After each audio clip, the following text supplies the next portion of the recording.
So, okay, thanks, Lisa. And I'll start introduce our speaker today. So, I guess we all know Gustavo because he is part of COFFIES. But still, it's my honor to introduce him formally. So, Dr. Gustavo Guerrero is an associate professor in physics department of Federal University of Minas Gerais of Brazil. He received physics degree from the National University of Colombia and then PhD in astronomy at the IAG of the University of Sao Paulo, Brazil. He then did postdoc at the Nordic Institute of Theoretical Physics, Nordica, Sweden, and also at Stanford University. He is mainly interested in the physical processes governing the solar magnetic cycle, which involves magnetohydrodynamics, mean field dynamo theory, turbulence, convection, and magnetoconvection. He is also co-lead of the COFFIES Dynamo team. So let's welcome, thanks to Gustavo and welcome him to start his seminar. Gustavo? Yeah. Okay, thank you. Thank you. Thank you for the kind introduction, Raju. And so just let me share my screen. Okay. Hope you can see. Yes. Okay, it's working, right? Okay, so thank you for the introduction and thank you for allowing me to talk in the COFFIES Seminar. I like to present some new results. These results have not yet been published. We are finishing the analysis and finishing some of the simulations. I started this with my student who is in the audience, is Hugo de Matos. My former student, he did a master's with me in Belo Horizonte, but now he's doing PhD in Paris. And unfortunately, he changed topic. Now he's doing quantum physics. But we started this as a kind of academic research, something not very applicable to the sun and the stars, but it resulted to have very interesting implications for the simulations of the stellar interiors, especially of the sun. So this image that you see here are the perturbations of potential temperature, which is a tantamount of entropy. And from this simulation is high resolution to 2048 square. And what we want to see is to we want to check how ILE simulation, implicit large eddy simulations of solar convection, what happened with these simulations when we increase progressively the resolution from quite low resolution to high resolution, the highest that we can run in a modern supercomputer. And this is 2D because we are trying to get to the highest possible resolution, okay? It takes, even though it's 2D, it takes some time to solve, to get to a steady state of these simulations. And you will see some of the complications that we have and some of the important implications for the solar interior. So just let me begin introducing the difference between DNS, direct numerical simulation, and less large eddy simulation and implicit large eddy simulation. So I guess many of you, most of you are familiar with this diagram. Here's the spectral energy, spectral kinetic energy, and here is the wave number. And this is what you have, the distribution of the spectral energy in a turbulent fluid, right? And then you have the injection scales where the energy is injected to the system. And then there is an inertial range where the energy is cascading from the large scales to the small scales. And after this cascading, then we have the dissipative range where the structures dissipate because of molecular viscosity, right? So the simulations that cover all the scales from the injection scale all the way to the dissipative scale, also called Kolmogorov scales, are called DNS. So all the relevant scales for the dynamics of the system are resolved in DNS. But this somehow is unfeasible, at least for the stars, at least for the sun, because there is a criteria for the number of grid points that are necessary to have in order to resolve all these scales. And this is this criteria. The number of grid points, this D is the number of dimensions, has to be at least equal, larger or equal than the Reynolds number to the 3/4 multiplied by the dimensions. So if the Reynolds number in the sun is of the order of 10 to the 9, then you will see how huge this number will be. So it's practically impossible to perform direct numerical simulations of the sun. So then we have these very clever options, very clever alternatives called large eddy simulations. In the large eddy simulations, the equations that govern the system are filtered. So the equations just work solving some of the relevant scales, especially the large scales.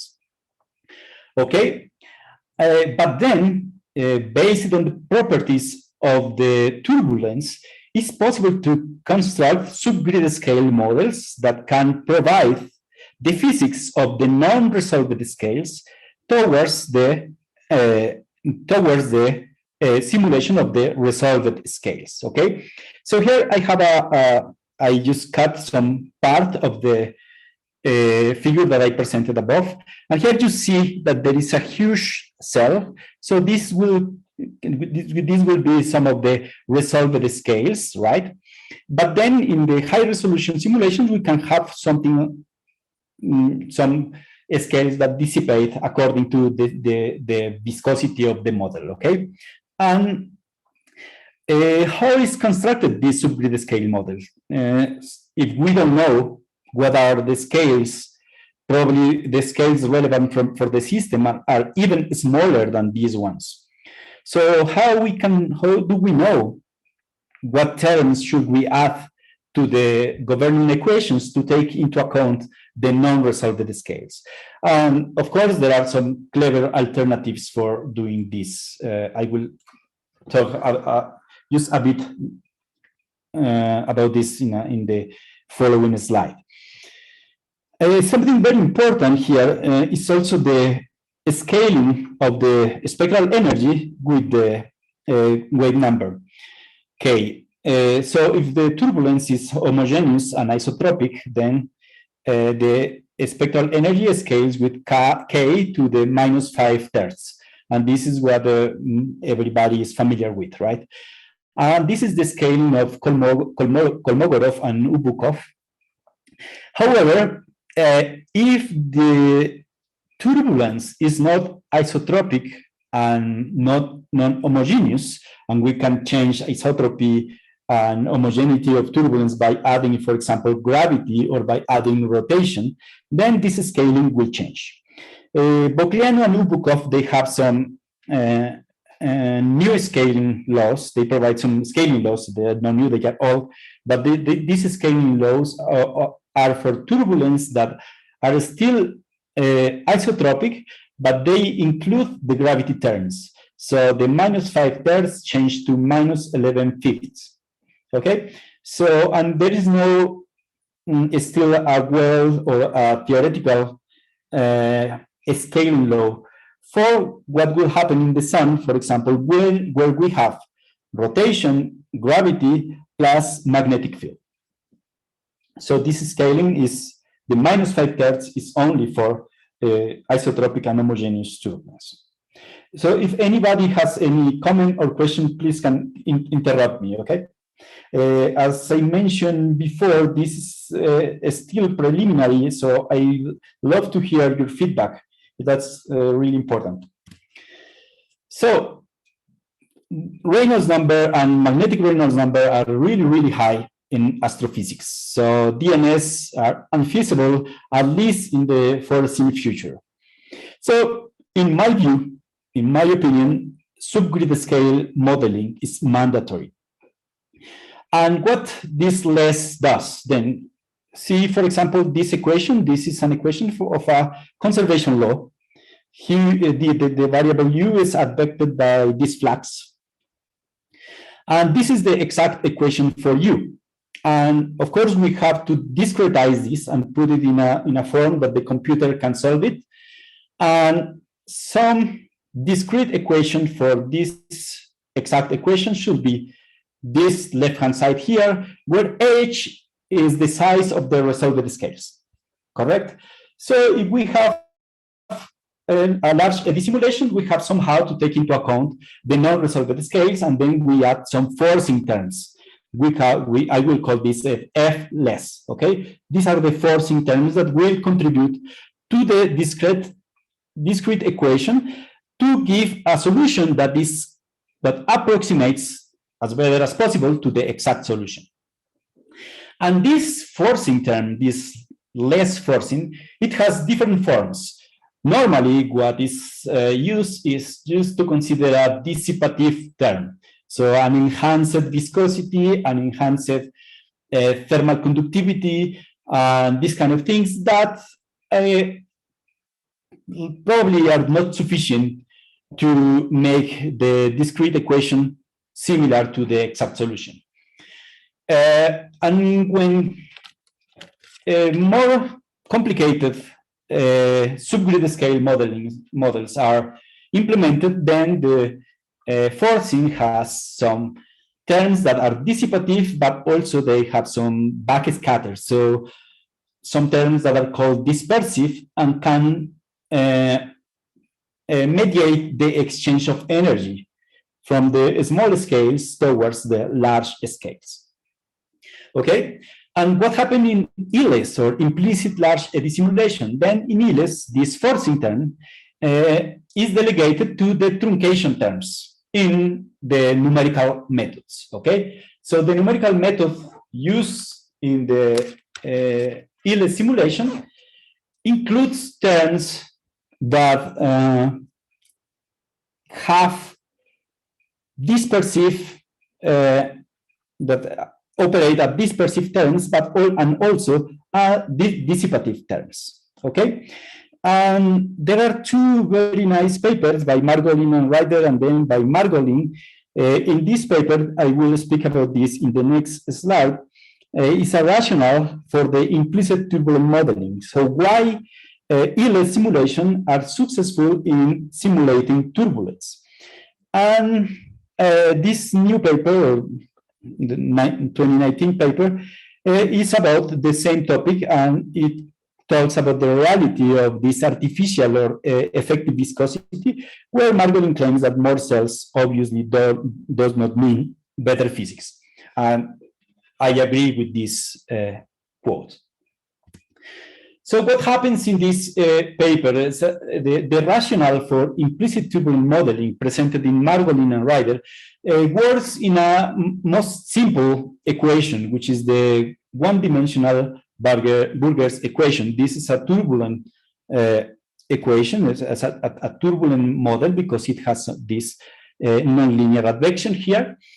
And the MP data formulation, which is the numerical scheme used in the EULAC code, which is an ILES code, an implicit large Eddy simulation code, represent this exact equation with all these terms, okay?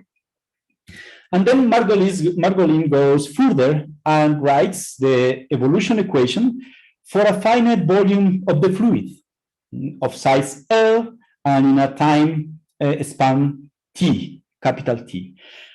So he renormalized the exact equation to just a volume of the fluid. And what he obtains after this renormalization is an equation for the same 1D Burger's equation, which has all these terms. So what they claim is that ILE simulations are successful because ILE simulations are representing well the physics of a fluid in this finite volume or in a finite time also, especially these terms here, which are the dispersive terms. Of course, within these terms, there are also dissipative terms, which contribute to dissipation, but especially these terms contribute to the backscatter of energy between small scales towards the large scales. So these equations are clearly different from the equation for an infinitesimal point, which is this one. Similar terms to the MP data formulation appear in this equation here, and this MP data formulation is a non-oscillatory finite forward in time finite volume method, okay? In special, the nonlinear dispersive terms. So I invite you to read this paper because they do a more deeper analysis of what these terms means, okay? And something which is very interesting that they also do in this paper is to check some of the explicit subgrid scale models. Especially they work with the alpha model. And of course, this alpha model also has this kind of terms. So basically, subgrid scale models, explicit or implicit, represent well the physics of the fluid renormalized to a finite volume. Okay, that's why LES and ILES are successful in reproducing turbulence. Of course, ILES is simpler because all of this is implemented in the numerical method, while for an explicit subgrid scale model, all these terms have to be coded, and of course they count when the simulation is performed, and they are costly also numerical. Okay, so finally, what Margolin and Ryder conclude is that the success of these kind of numerical methods is that they reflect accurately the governing equations for the motion of a finite volume of fluid and the associated entropy production. Regarding the accuracy of Euler MHD, I'd like to present one example, and this is just a very simple example of decay in turbulence is presented in this paper, Smolarkiewicz and Prusa. And what is presented here is the time evolution of the entropy. So the circles correspond to a spectral code, and the spectral codes, of course, are known to be very accurate, and the solid lines correspond to Euler results of this decaying turbulence for different values of the viscosity. So I didn't mention, but Euler can be run with explicit viscosity too. But of course, all the power of ILES appears in the code when no viscous terms are included in the simulation.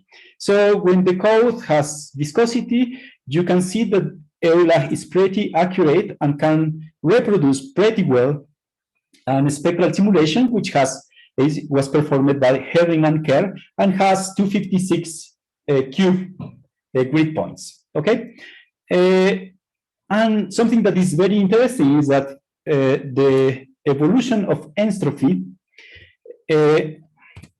which depends on the velocity derivative skewness, it has some analytic solution for the non-viscous solution.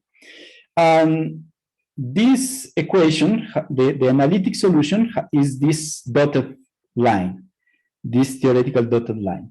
So there is some time where even the analytical solution blows up, And the code, the viscose code, as well as the spectral code, both blows out when they reach this time. But Euler, without any explicit viscosity, can continue running. And this is the result of Euler, without any explicit viscose term.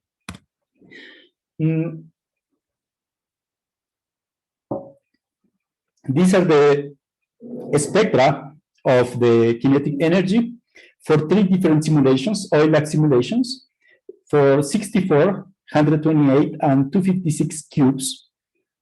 And what we can see here is that at 2 different times, the different lines correspond to different resolutions and different times also, that the simulations agree even at the smallest resolution for the largest scales and only diverge as expected in the smaller resolved scales.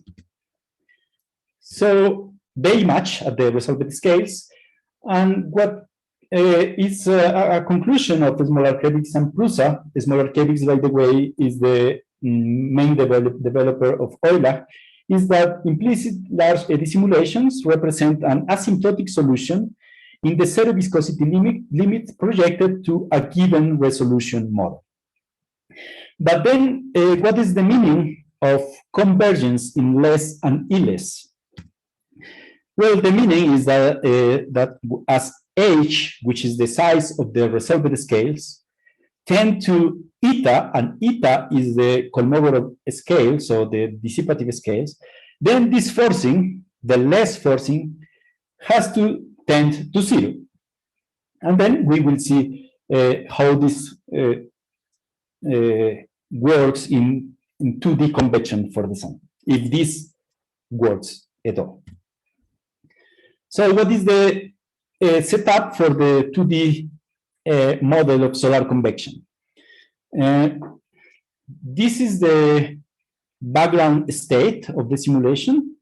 Well, let's start from the equation. So as you see, the system is very simple. We just have the mass conservation equation in an elastic approximation, the momentum conservation, where we have the pressure perturbation here and the buoyancy term here.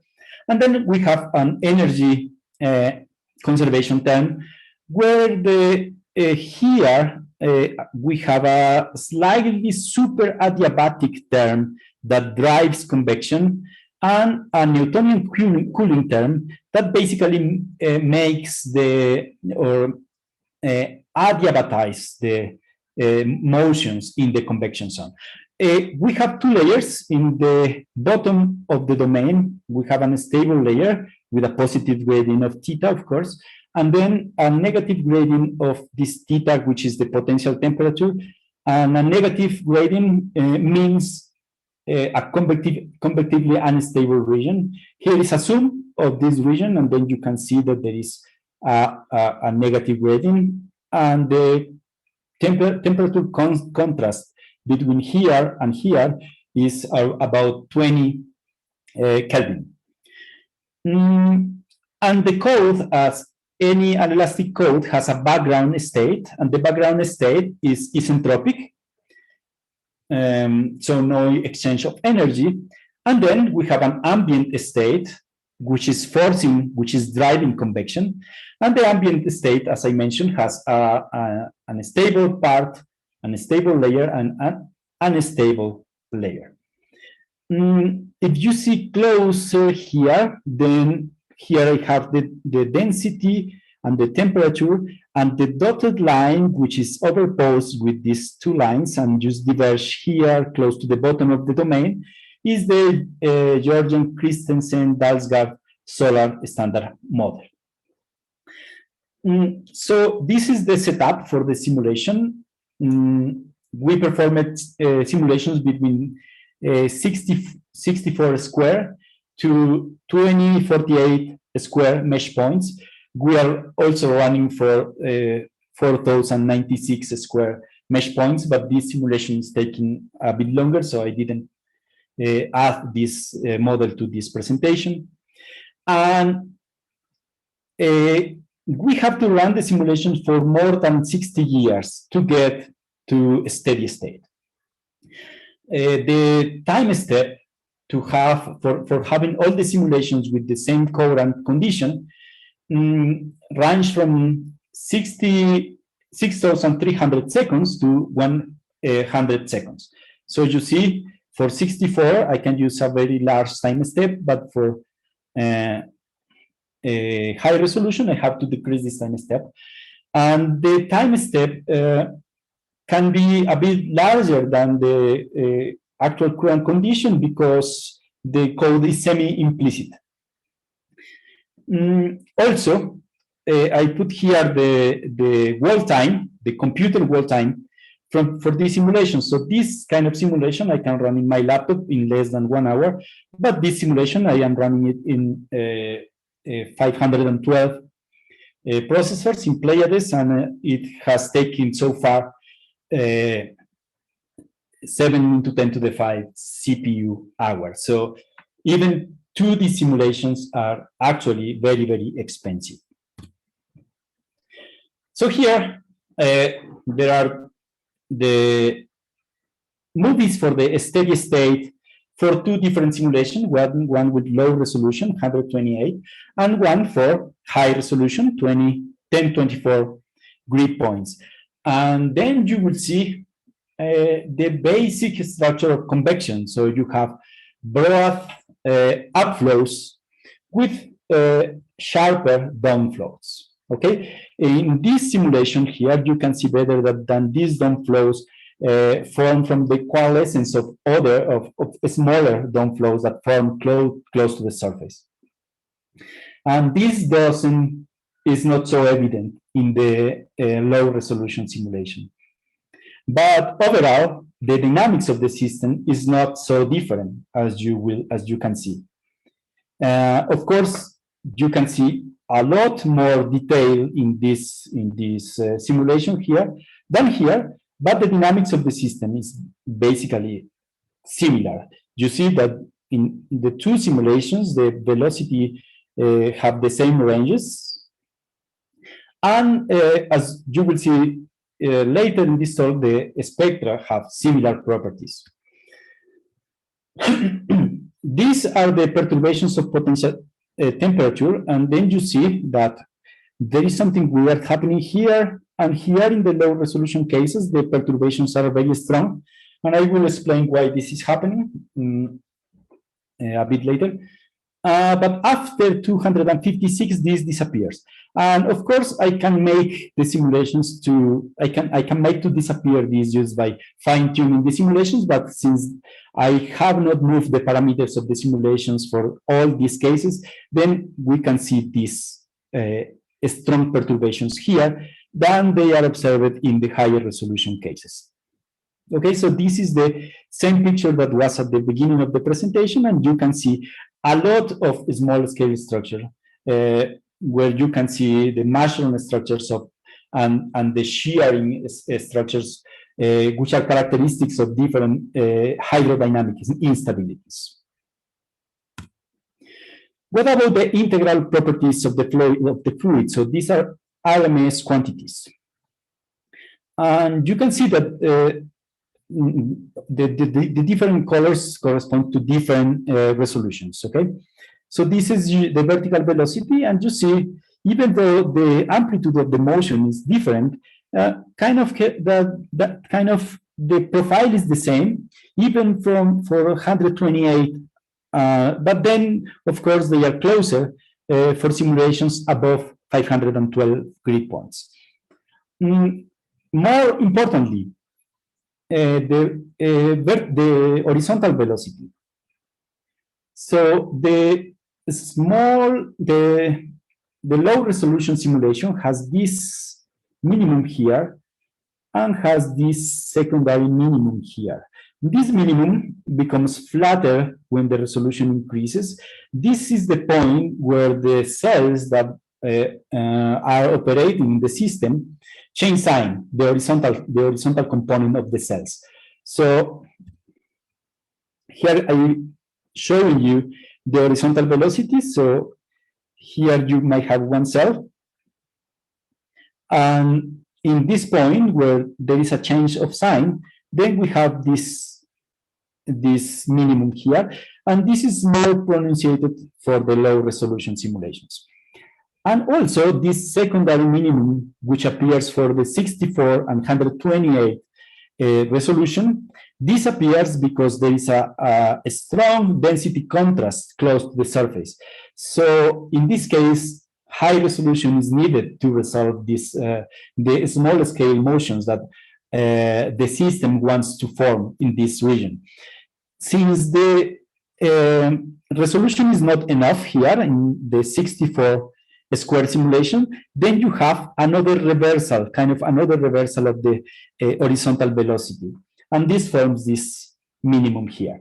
And it disappears when I increase the resolution. You don't see this reversal in the high resolution case, right?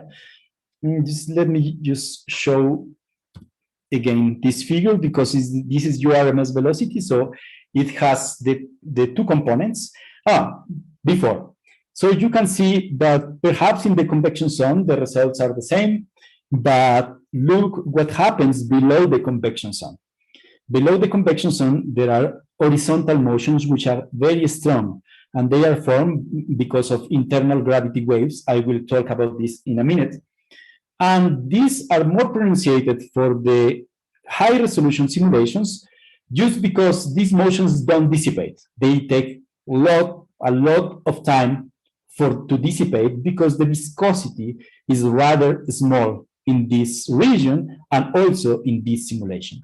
So when I take the URMS velocity, then you can see that even though there is agreement in the convection zone for simulations above 256 grid points, there is not agreement when there is a change between convective and radiative zones.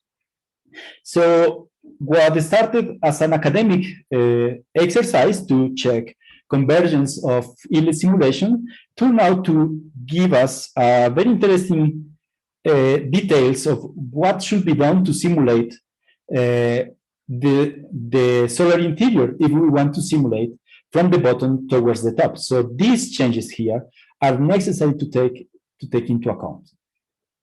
And something very interesting too is that since there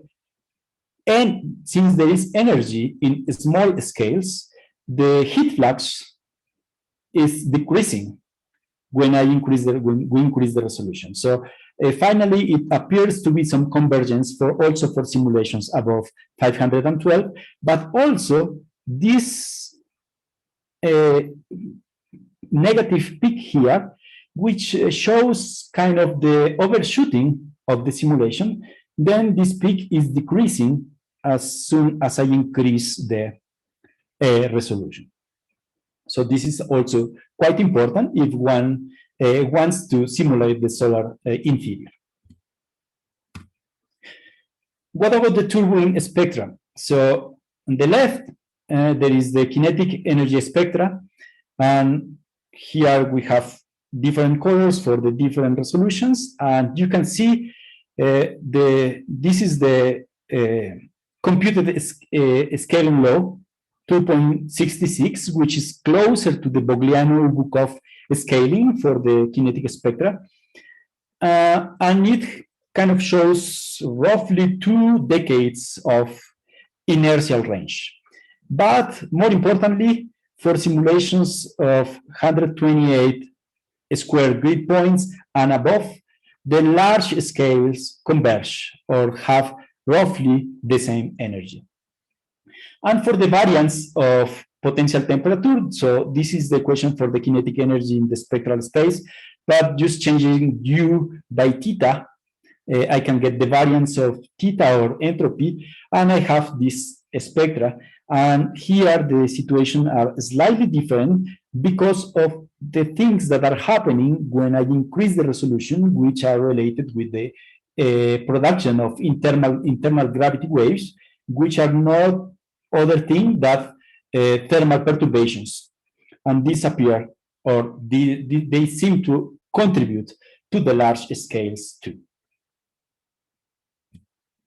Okay, so something which we wanted to do for this work since the beginning is to compute the effective viscosity of Euler, because as you saw in the governing equations, these equations do not have any explicit viscosity, and it doesn't have any explicit heat conduction, which the two terms are normally used in convection simulations.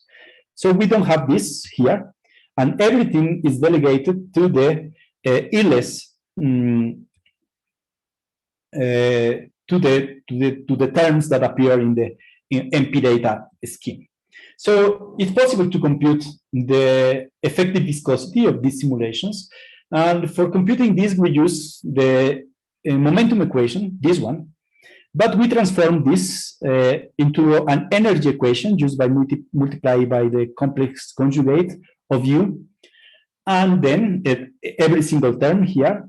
So this term is the energy, and since we are in a steady state, and we guarantee that we are in a steady state, so this term can be neglected, and then we will have a balance between okay, there are two terms here, right? There is the advection nonlinear term here, the pressure term, and the gravity term.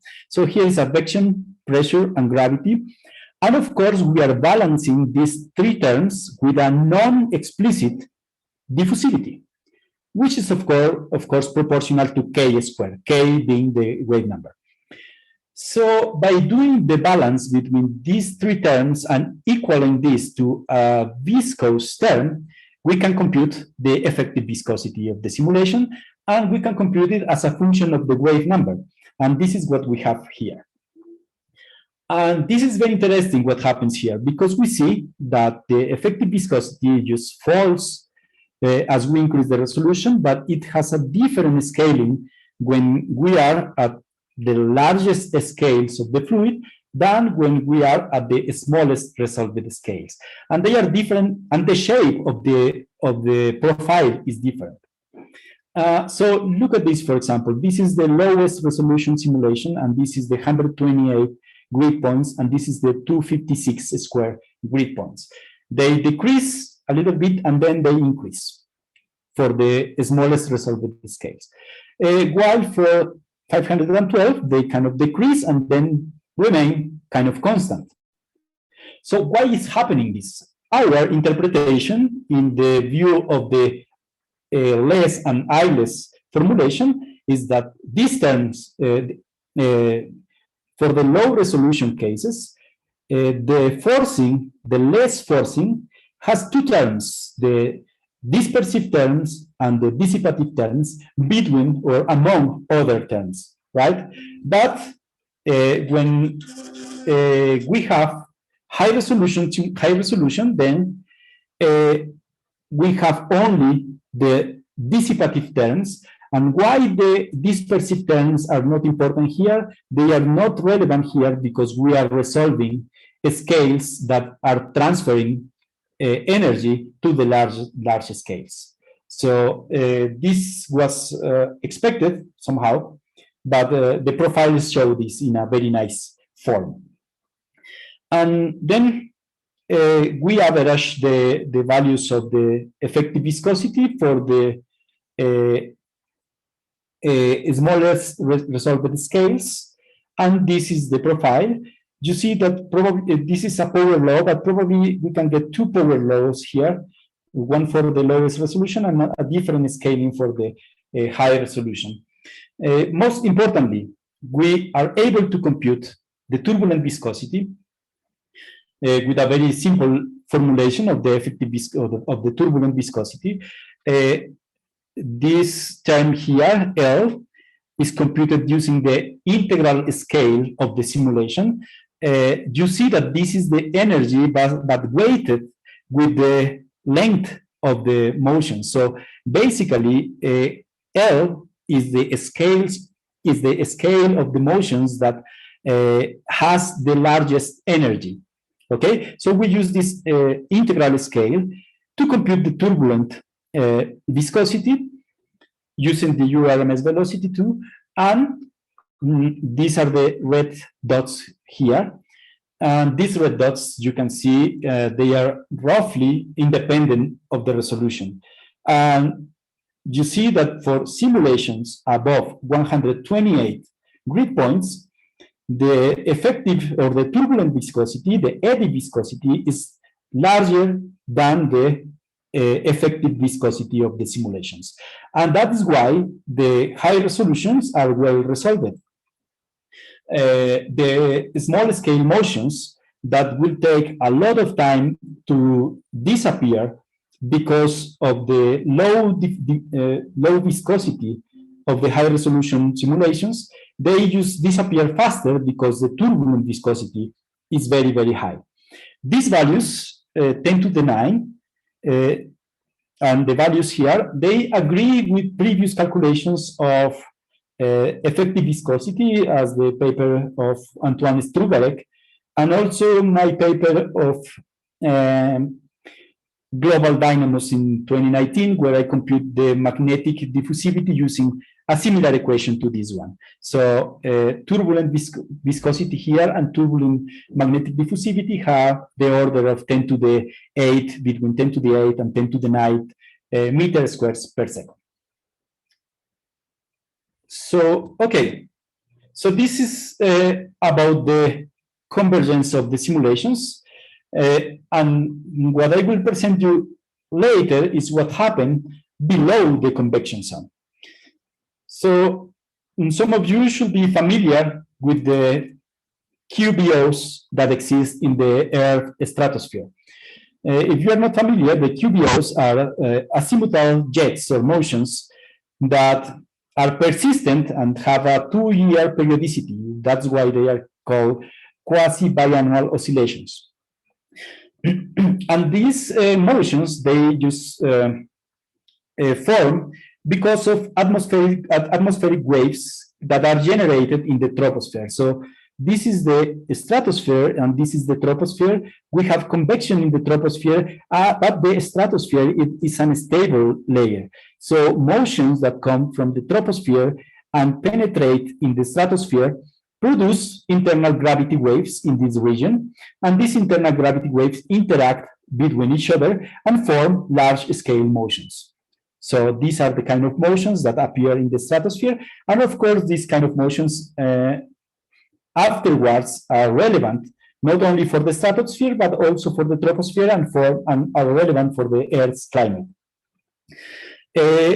Lindzen and Holton demonstrated that QBOs form because of atmospheric waves, but there is also a very nice experimental setup by Plumb in the 77, where he demonstrated that these kind of large-scale motions can be formed because of interacting waves. There are also diverse numerical simulations reproducing these phenomena, like local simulation of wavy and small Archimedes using Euler, but also global circulation models, the same that are used to compute the Earth's climate. But what happens here is that the waves, they are not resolved in the simulation, but they are parameterized because the numerical modes cannot resolve these waves properly. So it's necessary to force these perturbations, okay? Okay, so if we have here a convective layer and here an unstable layer, this is quite similar to what is happening in the sun, but in the opposite direction, right? There is a very nice paper, it's a proceeding paper by McIntyre in '94, where he compares the Earth stratosphere with the sun interior, and he claims that both layers are dynamically similar, especially this number, which is he calls the Planck number. Here ends the Brun-Weisela frequency, and this is the rotational frequency. And both cases, this term is of the order of 100 in the Earth and in the sun. Overshooting convection coming from the solar convection zone might excite internal gravity waves in the solar radiative zone, and this wave in turn might drive QBOs, QBOs in the solar tachocline. Interestingly, these internal gravity waves can transport substantial angular momentum, and this might be important to sustain the tachocline and the radiative zone as a solid body rotator.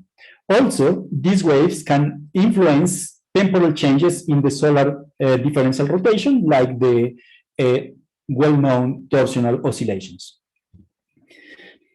For the sun, there has been several studies of this. Tamara Rogers has explored this in detail, also in magnetic cases. But to reproduce the internal gravity waves for the sun, this has to be parameterized. So this is a simulations of Tamara Rogers and Gary Glatzmeyer in 2006.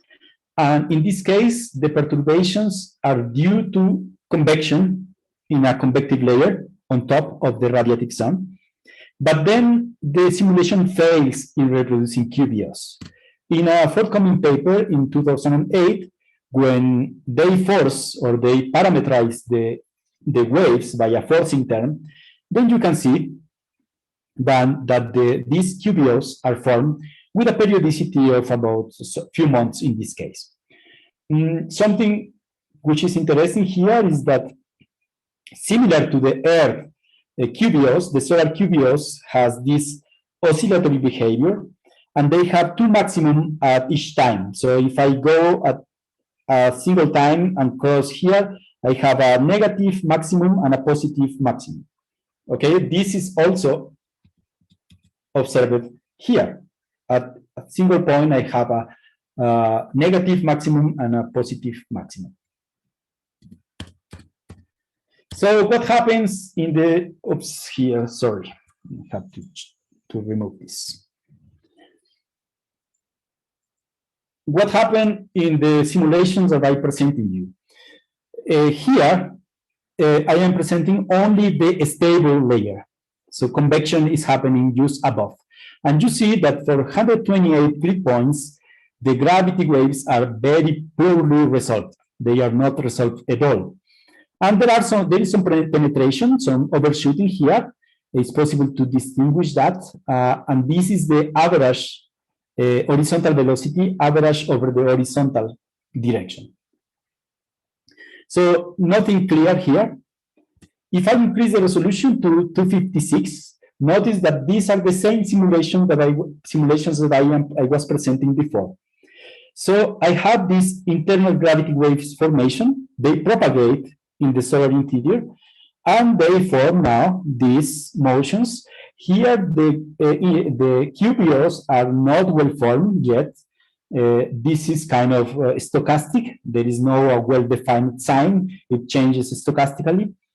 But then for the higher 1024 square grid points, then the gravity waves are nicely resolved, and then I have the beautiful formation of QBOs in this very thin layer, which is below the solar convection zone of this simulation. Of course, the simulation don't have rotation, don't have magnetic fields.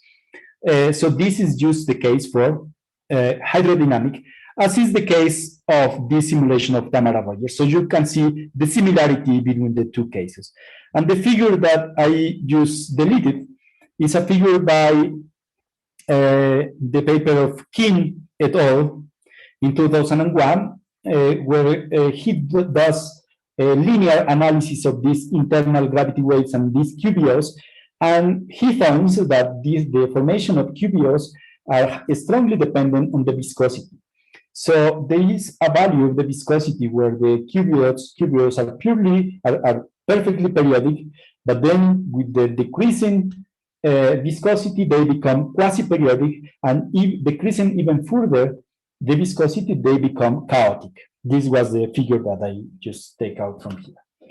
So there are QBOs in the sun or not? This is a good question to answer. But anyways, the dynamics of the system below the convection zone is quite rich and likely quite relevant. How are we going to simulate this when we want to have solar dynamo simulations? It's an open question because we need quite high resolution to do this. So my conclusions. the turbulent spectra, as well as the integral properties of 2D convection, indicate that convergence for the large scales is achieved even for 128 square mesh points. For these resolutions, the turbulent eddy viscosity is larger than the effective numerical viscosity. Our estimation of the effective viscosity of the simulation, it has many approximations and simplifications. We understand the profiles of the effective viscosity as a function of the wave number. For low and high resolutions are representations of the dispersive and dissipative terms. When we have sharp density contrast, the simulations has to be carefully, or the resolution of the simulation has to be carefully considered because of these spurious formations of large-scale motions close to the surface, as I presented to you. Internal gravity waves and their dynamics require high resolution to be appropriately resolved. So it's not only necessary to resolve the internal gravity waves, but it's necessary to resolve their dynamics properly. In this case, QView developed at the transition between stable and unstable layers. Evolution of the internal gravity waves in 3D with rotation and with magnetic fields remain to be explored. And I finish my presentation here, and I hope you have questions and comments, and thank you very much. Thank you, Gustavo. Any questions? You can raise your, oh, okay. Jan, I see you hands raised. Hello, hello, Gustavo. Thank you for the very nice, very interesting talk.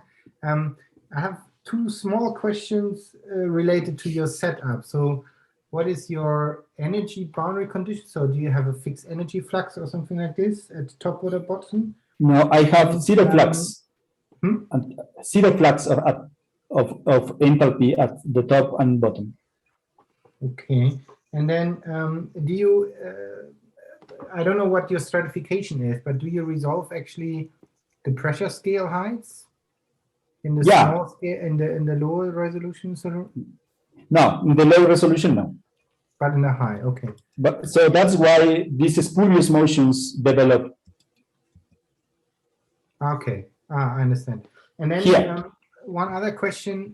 So when you showed the very interesting plots about the effective viscosity, so I was a bit puzzled why you actually get at very large scales. I don't know what the scales are really, but do you get really viscosity at the very large scales?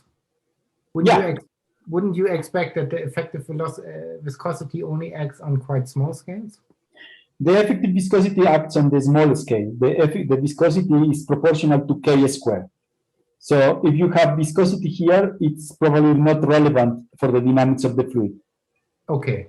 Because it depends on K squared. Yeah. Okay. Okay. Understand. Yeah. Thank you. Thank you. Next, Fabio Di Sordo. Hello, Gustavo. Thank you very much. Very interesting. Hi, Fabio. Discussion. I have a question on the determination of the L in the turbulent diffusivity. Yeah, this turbulent viscosity, sorry. So this basically doesn't take into account what is modeled with implicit, I mean, at smaller scales, right? Would it be correct to say that this should be added to the viscosity that you expect at smaller scales? No? Well, this is, there are several options for this L. One option is to use the inverse pressure high scale. Sorry, the pressure high scale. And this will give you kind of the size of the eddies. But we decided to use this, which is the size of the most energetic eddies. And this does not depend on the resolution. I have the table somewhere. This does not depend on the resolution, but it depends on the boundary and initial conditions of the model. So it basically depends on the ambient state of the simulation. Okay, so the turbulent viscosity basically is independent of resolution. Yeah. In this approximation. L is also roughly independent of the resolution. Yeah, but if you decide to add also the viscosity coming, so it would be correct maybe to say that this is like the first order approximation. Yeah, this is first order. So basically, you have also smaller eddies and so lower energy eddies that could add values to viscosity, and so you can decide to add, I don't know, second order term to improve the calculation, but maybe it's not relevant for. So this is not included in the calculation. This is an output of the calculation. Yeah, I mean, if you want to evaluate the turbulent viscosity and you want to be more. Yeah, of course. I can use second order terms to make this more. And then in that case, accurate. You can see also a dependence on the resolution, maybe. Yeah, probably. For second order terms, probably. For higher order terms. Thank you. Thank you very much. Thank you. Todd? Thanks, Gustavo. This was a great talk. I always feel like I did when I listened to Douglas Goff talk for about half an hour. I really understood things really well. So thanks for the great talk. I had two questions. One is you call it a quasi-Bayesian oscillation, but I presume on the sun the actual period is something different. I think so. So do you have any estimate of what the period would be on the sun? I don't, because this kind of so you see here we are using a setup that has the size of the convection sun plus some part of the radiative sun, and in the horizontal duration is 2.5 this vertical size, right? And the interaction of these waves depends on the horizontal size.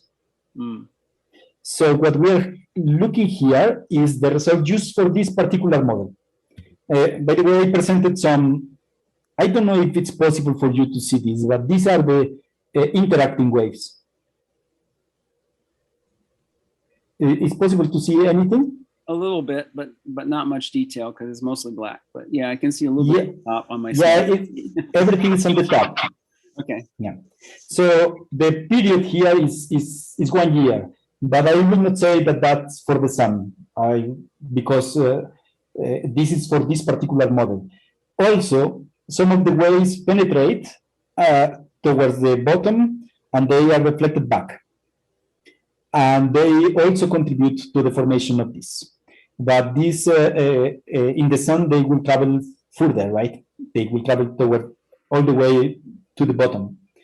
So I don't mention this in the paper because this is in this case just something which reflects the boundary conditions of this model. Okay, thank you. My other question had to do with going to 3 dimensions, which I know is outside of the scope of what you're talking about. But do you have any reason to expect any particular issues going to 3 dimensions that 2 dimensions simply can't handle? Or do you think it's just going to be a lot harder but give you the same result? So probably more than the resolution effects, what will make some difference are the curvature effects. So, but we are in our way to do this with Andrei Steiko. We are working in 3D spherical simulations, kind of doing the same analysis, but in a spherical setup. Let's see. Let's see what we get. Time will tell. Okay, thank you.